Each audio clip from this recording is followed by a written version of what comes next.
जय श्री कृष्णा, राधे राधे। भगतजनों, आज हम ग्यारस माता की कथा सुनेंगे।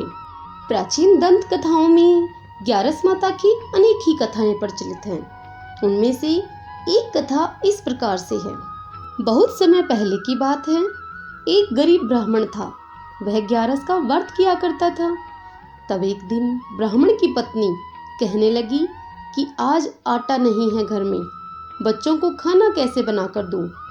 आप ऐसा करो कि कहीं से आटा मांग लाओ। उस दिन उस ब्राह्मण का ग्यारस का व्रत था और उसने ग्यारस का व्रत कर रखा था। वह ब्राह्मण अपनी पत्नी से कहने लगा कि आज मेरा ग्यारस का व्रत है, मैंने ग्यारस का व्रत रखा हुआ है, जैसे तैसे करके आज का दिन निकाल लो, कल तो द्वादशी है, तुम्हें आटा मिल ही जाएगा। तब वह ब्राह्मणी कहने लगी कि व्रत तो आपका है, मेरा और बच्चों का व्रत नहीं है। तब वह ब्राह्मण बोला कि आज अन्न या आटा मांगना ठीक नहीं है, तुम कल तक का इंतजार करो।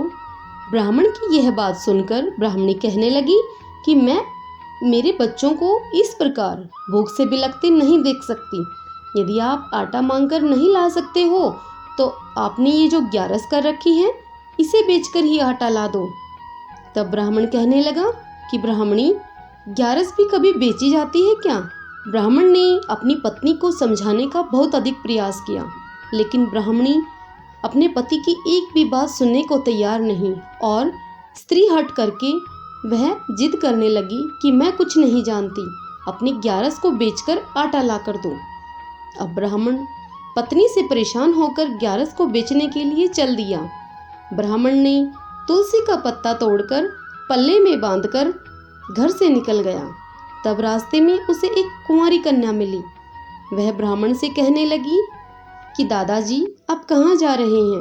तब वह ब्राह्मण कहने लगा कि तेरी दादी जिद करके बैठी है कि ग्यारस को बेचकर आओ, इसलिए मैं ग्यारस को बेचने के लिए जा रहा हूँ। यह सुनकर वह लड़की कहने लगी कि दादाजी, ग्यारस बिकती ही नहीं है। तब वह ब्राह्मण बोला कि जानता हूँ नहीं बिकेगी, और यदि ऐसा हुआ तो अपनी वापस लेकर अपने घर आ जाऊंगा। यह कहकर वह ब्राह्मण वहां से चल पड़ा और चलता चलता उस गांव से बाहर एक सेठ की दुकान थी। वह ब्राह्मण उस दुकान पर जाकर बैठ गया। उस सेठ की उस दिन बहुत बिक्री हुई। अब सुबह से शाम हो गई ब्राह्मण को वहां बैठे बैठे। वह ब्राह्मण सुबह से वहीं पर बैठा था। शाम को सेठ को थोड़ी फुर्सत मिली जब वह सेठ उस ब्राह्मण के पास आया और कहने लगा कि बाबा जी, आपको यहाँ पर बैठे हुए सुबह से शाम हो चुकी है, आप क्या लेने के लिए आए हैं? बताइए मुझे, क्या चाहिए आपको? तब सेठ की बात सुनकर वह ब्राह्मण कहने लगा कि मुझे कुछ चाहिए नहीं, मैं तो कुछ देने के लिए आया हूँ। तब सेठ बोला कि क्या देना है आपको, बताओ, क्या बेचना है आपको? तब ब्राह्मण कहने लगा कि मैं तो ग्यारस को बेचने के लिए आया हूँ। तब सेठ कहने लगा कि ठीक है। फिर ब्राह्मण ने पल्ले की गांठ को खोलकर तुलसी का वह पत्ता निकालकर तराजू के एक पलड़े पर रख दिया। यह देखकर सेठ कहने लगा कि बाबा जी, इस घास फूस के एक पत्ते को बेचने के लिए आए हो, इसके बदले में आपको क्या मिल सकेगा? और फिर सेठ ने तुलसी के पत्ते को तुच्छ जानकर तराजू के दूसरे पलड़े पर रुपए पैसे रखना शुरू किया।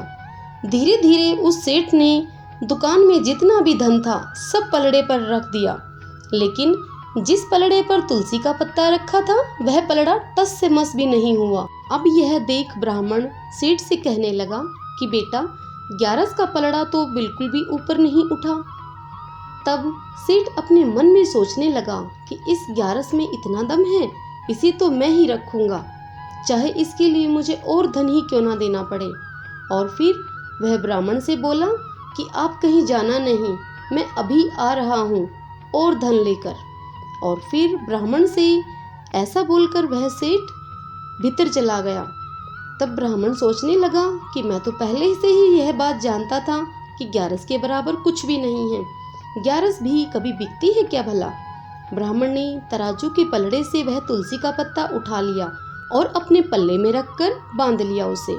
इतने में ही वह सेठ सोना चांदी मोती मणियों की थाल लेकर वहां आ गया और ब्राह्मण को वह तुलसी का पत्ता पल्ले के बांधता हुआ देखकर वह सेठ कहने लगा कि मत लेकर जाओ बाबा इसे, ये 11 मुझे लेनी है।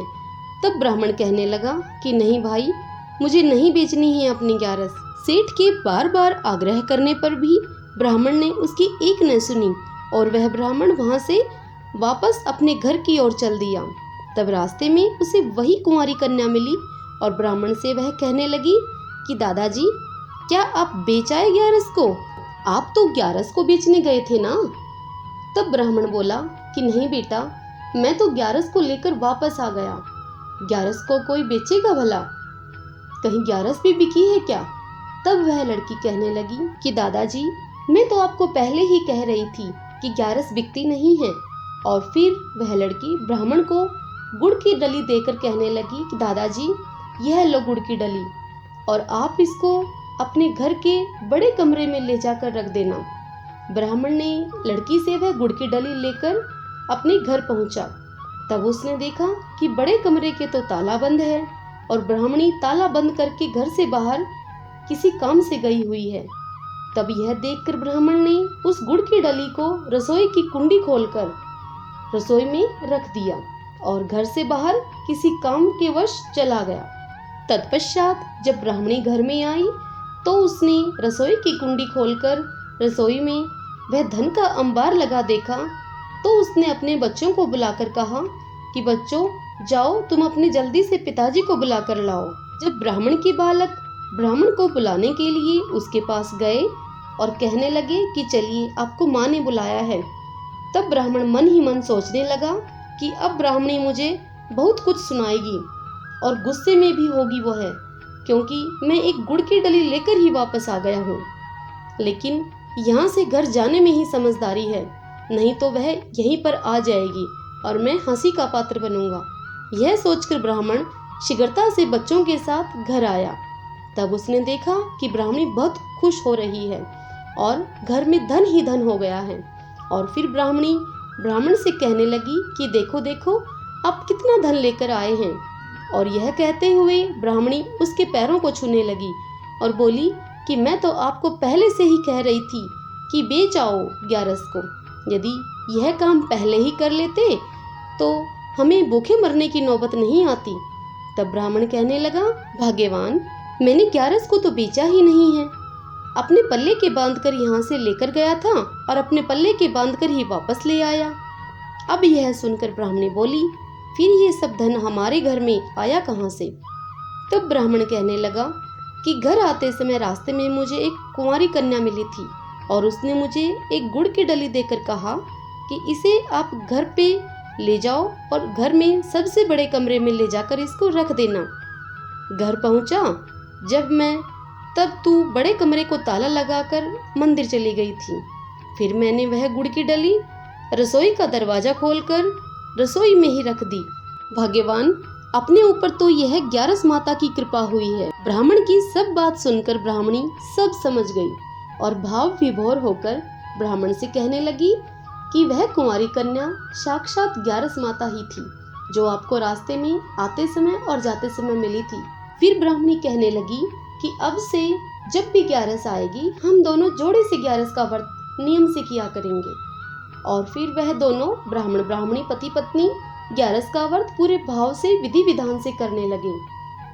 जो कोई भी व्यक्ति 11 व्रत करने का नियम लेता है, पूरे भाव से 11 माता का व्रत करता है, विधि विधान से उद्यापन करता है, 11 के दिन अन्न का त्याग करके फलाहार करता है, द्वादशी के दिन रसोई बनाकर उसमें तुलसी दल रखकर उस भोजन को भगवान विष्णु को अर्पित करता है, ब्राह्मणों को भोजन वस्त्र फल मिठाई दक्षिणा देता है, तत्पश्चात तुलसी दल लेकर अपना व्रत खोलकर भोजन जीमता है, वह मनुष्य भगवान विष्णु की शरण पाता है और उसका भौतिक जीवन सुचारू रूप से चलता है।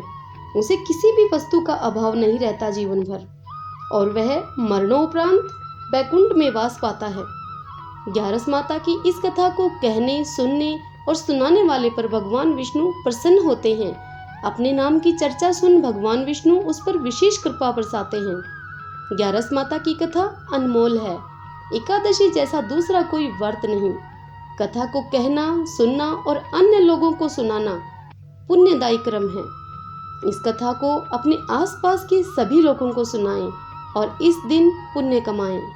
भक्तजनों, यदि आपको कथा पसंद आई है तो वीडियो को लाइक करें, शेयर करें और यदि इस श्री कृष्ण दीवानी चैनल पर आप पहली बार आए हैं तो चैनल को सब्सक्राइब करें, बेल आइकन को प्रेस कर लीजिएगा ताकि आपको मेरे वीडियोस की नोटिफिकेशन सबसे पहले मिल सके। जय श्री कृष्णा, राधे राधे।